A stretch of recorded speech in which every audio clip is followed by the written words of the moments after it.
Texans who have not had a voice in Congress for nearly 9 months are closer to choosing a new representative. On Monday, Governor Abbott set a runoff election on January 31st for Congressional District 18 in the Houston area.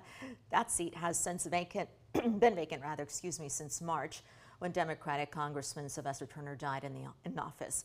Acting Harris County Attorney Christian Menefee and former Houston City Council member Amanda Edwards advanced to the runoff from a field of 16 candidates.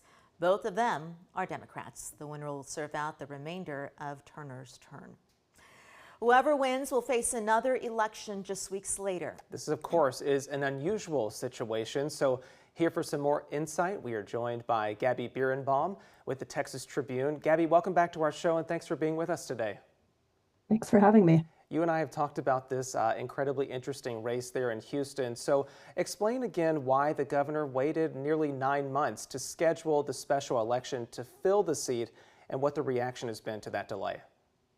Yeah, so Governor Abbott said that he felt that Harris County does a poor job of running elections, and therefore he wanted to give them significant lead up time to run this special election. Democrats have obviously accused the governor of intentionally delaying that election to keep a Democratic seat from being filled in Congress. But we had that special election earlier this month, and now it'll have a runoff on January 31st. So that's another 2.5 months, or over 2 months, without representation for residents in Houston's 18th congressional district. Republican-led redistricting means that the winner in this district could face longtime Representative Al Green in the March primary. So how is that impacting the narrative for the runoff? Yeah, so on the one hand, whoever emerges from this runoff would theoretically have, just a month to sort of be a sitting member of Congress before they would face Congressman Green in a primary. However, and this is breaking, this just happened like 5 minutes ago, a federal panel in El Paso just struck down the map. So now we'll see, if we end up going to the prior map and then that scenario gets avoided, where Congressman Green runs in his current 9th district and whoever emerges from the 18th could run for re-election in the 18th.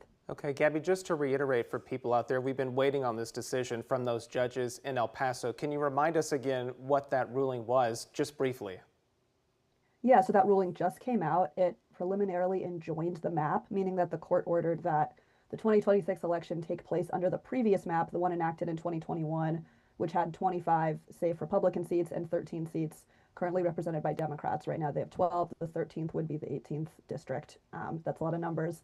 But as of right now, it means that under the federal panel ruling, the new map that Republicans enacted over the summer has been thrown out for the time. Okay, we'll be following that very closely throughout the afternoon. So thank you for that update. But before we let you go, Gabby, District 18 there in Houston has a notable history. Give us some perspective on why the District 18 seat is significant both for the state and nationwide. Yeah, absolutely. This is a district that has historically been represented by Black Democrats, including some people who went on to be very powerful and have some historic firsts. It's often called the Barbara Jordan District. Congresswoman Barbara Jordan represented it. She was the first Black woman from all of the South to go to Congress. Sheila Jackson Lee represented it for many, many years, and then Mayor Turner most recently. So this has been a seat that sent, some very notable Black lawmakers to Congress in the wake of the Civil Rights Movement and the Civil Rights Act. And so it's poised to once again send this time a younger Black lawmaker into office. Gabby with the Texas Tribune, thank you once again for joining us and for giving us that breaking news that we'll be looking into throughout the newscast. We'll talk to you soon.